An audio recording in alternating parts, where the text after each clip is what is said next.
अरे कौन है यार कैमरा हो सीना जी कहाँ आगे आ गए।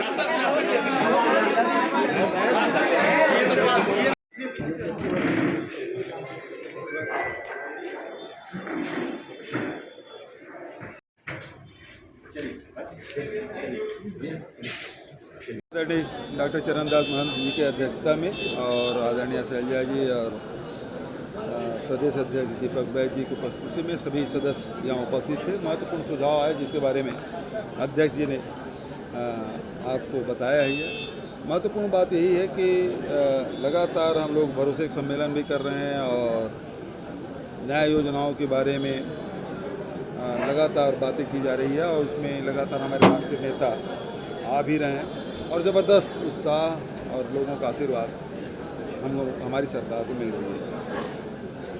भारतीय जनता पार्टी जहाँ तक की बात है, भारतीय जनता पार्टी ट्रेन ही नहीं चला पा रही। यात्री ट्रेनें सारे रद्द है। ऐसा कोई दिन नहीं है जिसमें मीडिया में ये न छपता हो कि फलाना ट्रेन रद्द हो गया। तीज का समय भी निकल गया, अब लगातार त्यौहार भी आ रहे हैं, लेकिन भारतीय जनता पार्टी की सरकार केवल वंदे भारत ट्रेन को हरी झंडी दिखा रहे हैं जिसमें आम जनता बैठ ही नहीं पाते, इतना किराया रहता है। जो आम जनता जिसमें यात्रा करते हैं वो सारे ट्रेन रद्द हो रहे हैं या विलम्ब से चल रहे हैं। दूसरी तरफ भारतीय जनता पार्टी के दौर में लगातार महंगाई बढ़ रही है, चाहे पेट्रोल हो, डीजल हो, चाहे केरोसिन हो, चाहे खाद्य पदार्थ हो, दाल हो, तेल हो, सब की कीमतें बढ़ रही है। इसके बारे में भारतीय जनता पार्टी मौन है। तो एक तरफ लगातार भारतीय जनता पार्टी केंद्र सरकार होने के कारण से महंगाई की मार झेल रहे हैं और यात्री ट्रेन के विलम्ब और रद्द होने से परेशान हैं। सर, ये मोदी जी कल एमपी चला रहे, वो तो सोते मतलब भारतीय जनता पार्टी पहले कहते थे कांग्रेस मुक्त भारत, अब वो लाइन बोलना बंद कर दी है। क्यों? कांग्रेस ही भारतीय जनता पार्टी की सफाया करते जा रहे हैं। पहले तो छत्तीसगढ़, मध्य प्रदेश और राजस्थान में किए, फिर अभी तेलंगाना, कर्नाटक और हिमाचल प्रदेश में किए। तो उनको भय केवल कांग्रेस पार्टी से और भय राहुल गांधी से।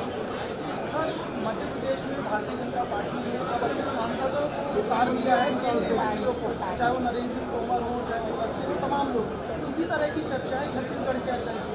तो क्या माना जाए, कैंडिडेट नहीं मिल रहे या इनको भरोसा नहीं है? सबसे पहली बात यह है कि जो लगातार केंद्रीय मंत्री बने हुए थे, सांसद बने हुए थे, उनको यदि विधानसभा में उतारा जा रहा है, इसका मतलब ये है कि मध्य प्रदेश में भारतीय जनता पार्टी हारने वाली है और इस भय से अपने बड़े बड़े योद्धाओं को उतार रहे हैं। लेकिन आप सब समझ रहे हैं कि स्थिति क्या है।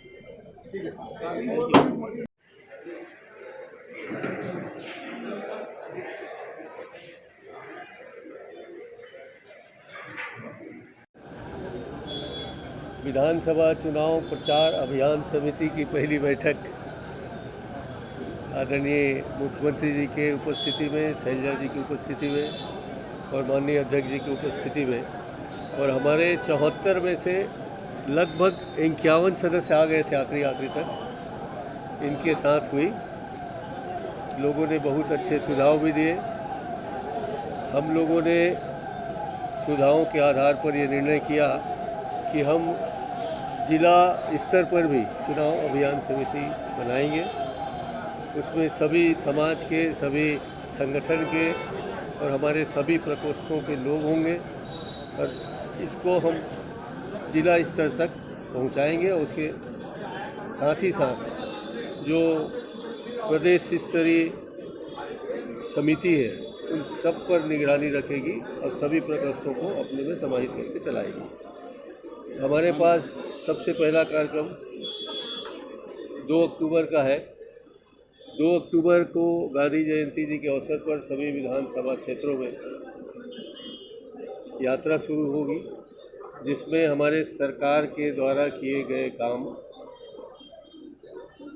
का प्रचार प्रसार करना ही प्रमुख होगा। हम लोग अपने काम के बल पर चुनाव लड़ने जा रहे हैं। हमने बेहतर काम किया है, हमारा बेहतर रिजल्ट आया, ये हमको विश्वास है। हमें भाजपा के जो दुर्गुण है उसको तो दिखाना है, मगर वो हमारे चुनाव अभियान समिति के प्रचार का मुद्दा नहीं है, बल्कि हमारे जो काम हुए हैं 5 साल में, जो पूरे भारत देश में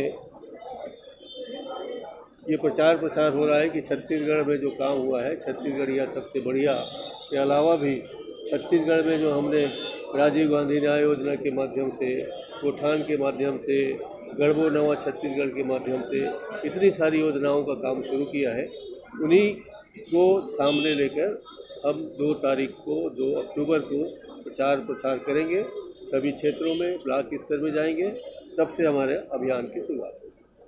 बाकी बातें हमारी चल जाएगी।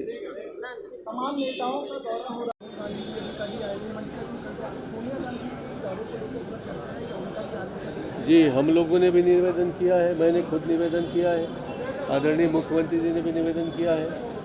वो समय निकालेंगे और यहाँ आने का प्रयास करेंगे, ऐसा नहीं। मैडम क्यों